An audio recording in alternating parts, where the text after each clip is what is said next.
planet Earth, the place we call home. The sea covers more than 2/3 of the Earth's surface. Scientists say that life began in the seas.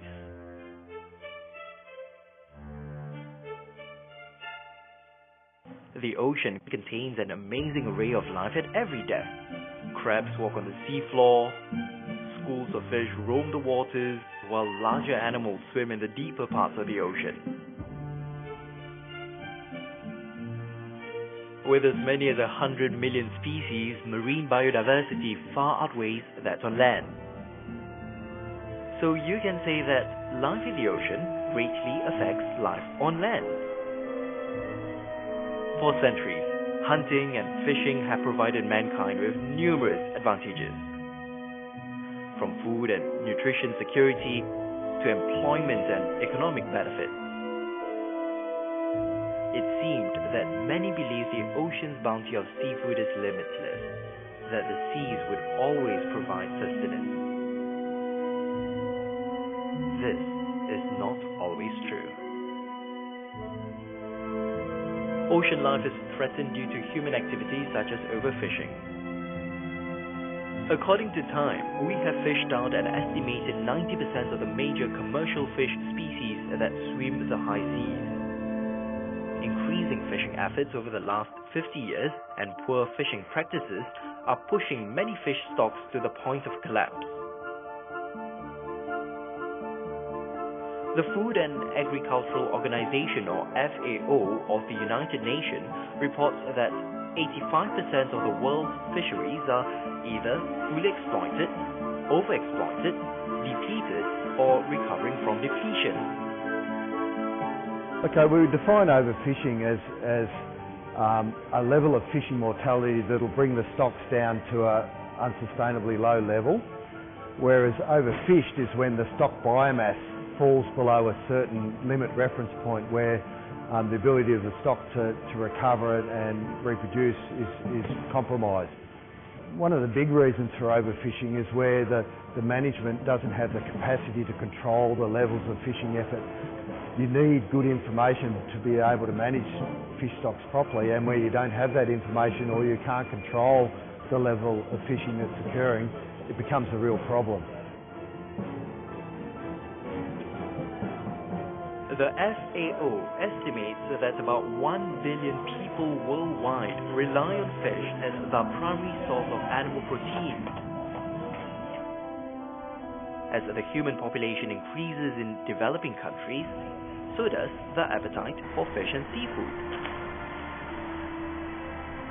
Our oceans are under pressure to meet the growing appetite. United Nations states that global consumption of fish has hit a record high, reaching an average of 17 kilograms per person.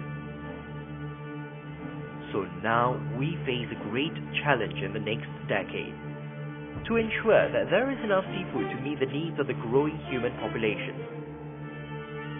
Unless the current fishing situation improves, it is predicted that stocks of all species currently fished commercially will collapse by 2048. Some of these discussions about long-term collapse are often referring to certain international fisheries where they do have problems with control and management issues. Well, overfishing can have a number of impacts on the ecosystem. You've got to look at your impact on the target species, so in the species you're trying to catch, but it can also potentially impact on your bycatch and byproduct species and your habitat and communities that you may be fishing amongst.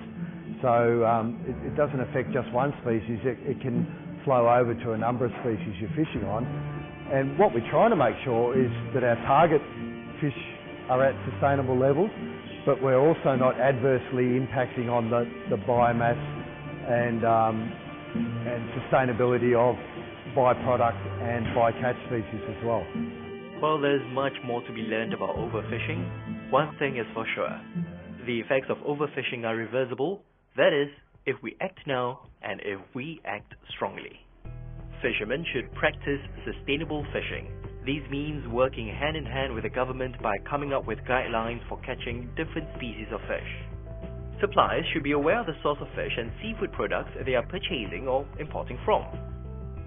Chefs could implement sustainable seafood practices in restaurants by recommending customers to choose dishes with such seafood in the menu. Consumers should educate themselves about sustainable seafood and know what they are eating. It is fair to say that as individuals, we cannot solve this problem by ourselves. We need to work together. That way, everyone benefits. We can start today. Several nations have taken the first step to achieve a long-term successful and sustainable fishery. Australia, the third largest fishing zone in the world, covering some 10 million square kilometers. Its fisheries are the sixth largest food-producing primary industry. With access to the freshest catch, it is no surprise that Australians love their seafood.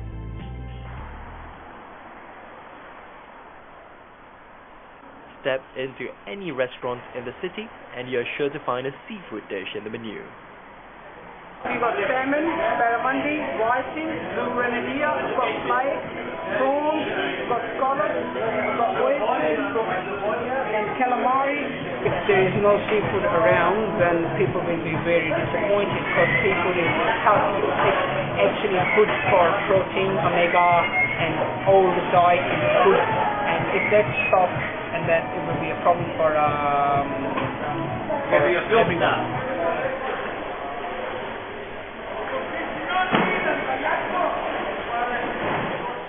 Australia's fishing industry is well regulated. The Australian Fisheries Management Authority, AFMA, is a government statutory agency responsible for the efficient management and sustainable use of fisheries resources in Australia.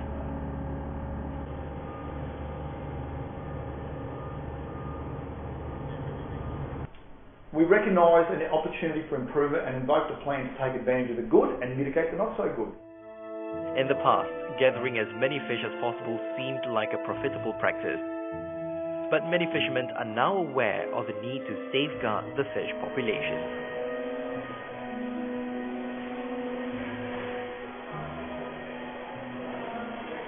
We've got calamari, King George whiting. We have flounder and garfish. That's there. That's called whitebait. That's from out in the bay. We have kingfish. That's kingfish. This is farmed barramundi. Farmed barramundi. We have many different species over here. Blue grenadier. Blue grenadier. Sand mullet.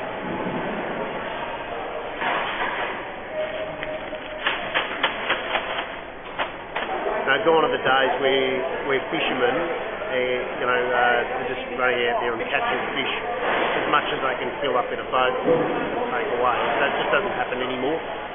In terms of conserving stock and helping stock and also protecting fairly sensitive species, most of them have been made by fishermen or people in the industry working with government and government organisations as well. It's very well regulated and very responsibly managed fishery here in Australia. Scientists like Dr. Ian Nucky said that the country has come a long way in recent years in terms of fish sustainability. In Australia, we have quite a comprehensive management arrangements at both the Commonwealth and the state level, where we have harvest strategies in place, formal harvest strategies against which we have to report. And a lot of these harvest strategies have defined limit and target reference points that if we don't achieve the fishery, we then need to reduce fishing or stop fishing to let the fish stocks recover. So we have a range of effort controls and catch controls in the different fisheries that ensures we only take a certain amount of fish. Right, how do I get out down that way, isn't it? AFMA sets basic ground rules such as safe catch limits and controls on bycatch. By limiting the fishing capacity to a sustainable level, the government is able to curb and stop the problem of overfishing in the country. In Australia, predominantly the fish that comes into this market is out of the southeast trawl zone, which comes from mid-northern New South Wales right across to South Australia.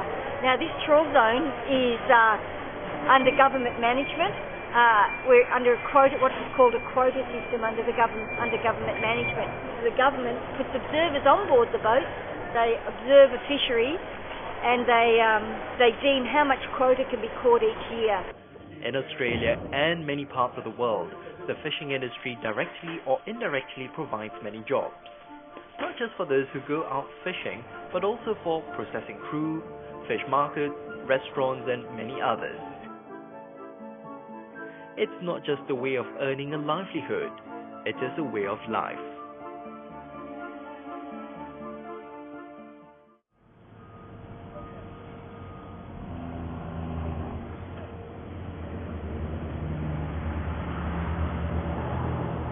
Fresh Australia is committed to ecologically sustainable harvest of the ocean's products. Numbers, packing dates, the weight, and the fact that it's all below minus 18 degrees. And in here we're in a chilled processing room, and in there is a minus 21 degree freezer. So it goes from here straight to there, and comes out of there, gets processed, goes straight back in there. So there's no waiting time in between. The same flavour intensity. Why is it important? So we can eat fish for the rest of our lives, and our children and your children as well. So yeah, the last thing I want to do is see a species eradicated, especially the shark, because that's my job. If the shark gets wiped out, then I don't have a job anymore, and neither does Tavis. So. Sustainability is responsibility, and we see that our fishermen are the farmers of the sea, and farmers don't like to ruin their environment. Our fishermen are very responsible about how they treat the sea and how they respect the sea. They've introduced all these systems within the way they catch their fish so that they can also have a responsible fishery. It's part of their work that they have a responsible fishery. AFMA has a number of boats and operators who go above and beyond to assist them in the collection of good biological data. One of these boats is the Terra Lynn, based in San Remo, Victoria. Sustainability is fantastic. I think Australia's got probably the best in the world as far as keeping a sustainable industry. I think well done, keep it up in that respect, but at the same time I think government and fishermen should work together, not apart, and I believe that us fishermen can give a fantastic fresh local product to our people. The best, better. Fishermen are great assets to the fishing industry. Terra Lynn is skippered by Jim Pappas, who has 30 years of fishing experience, mostly in shark fisheries. Jim Pappas and his crew venture out to sea for as long as 2 weeks at a time. Information collected during such trips assists AFMA in making future management decisions regarding fisheries. By working with scientists and having observers on the boats is a good idea. By collecting data trip by trip, write everything down in your logbooks and submit it to the government to be able to create a sustainability in our fishery. Usually this is the biggest we'll grow here in the southern waters. Sharks and other seafood are later sold to wholesalers and restaurant owners like his brother-in-law, Mario. Mario, this is the catch of the day. Yeah. Right.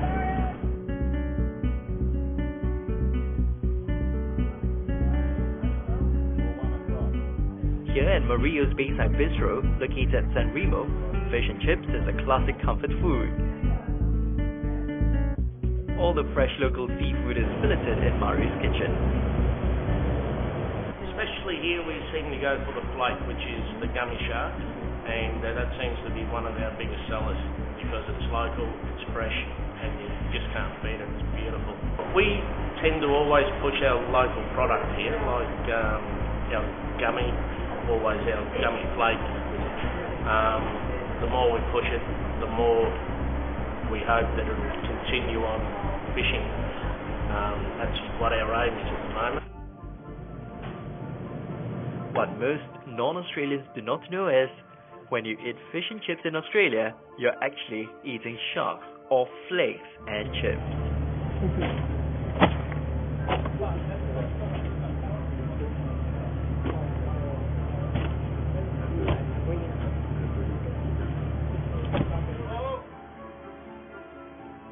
The quota system could ensure better future conditions of the oceans, but for now, fishermen and suppliers find that their businesses are affected. We're struggling, yes. We have to pay too many licenses, permits. Everything goes up, but the price of fish doesn't go up. That's the problem. This problem we're having here in Australia is I want to try and close the shark fishing industry down, especially with the netting. They want to try and do long lining, that sort of stuff, and that will probably hurt a lot of the industry as well. Sometimes we've got trouble getting enough fish to satisfy our customers. There's always a struggle, getting fishermen to fish for you or getting the right price from the market. And every year it's getting less and less with this quota system they've got. And I believe that they're controlling this quite well. I think the general complaint seems to be that as the population is growing, they're trying to control it too tight and not allowing more seafood through. But that's okay too, because there's plenty of fish there for the industry to have in the future. Perhaps this problem is short-term. In the long run, better fishing management arrangements ensure that the fishing business will continue to grow. Here at Yotis Bros & Co., workers prepare to package the sharks for distribution.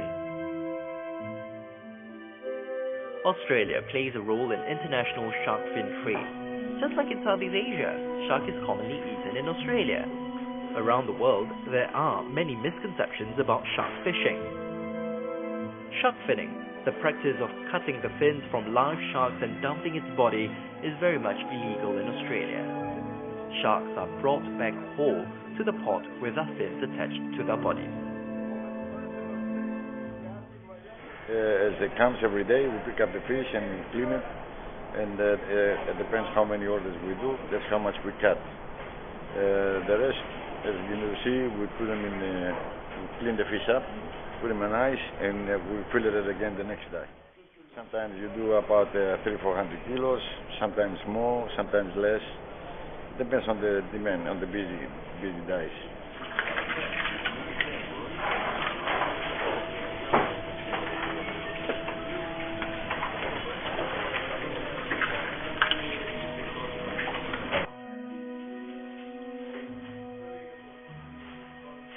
The fins are cut off and later exported to Southeast Asian countries such as Singapore. The shark meat, on the other hand, are carefully prepared and sold to wholesale markets, chefs and restaurant owners in Australia.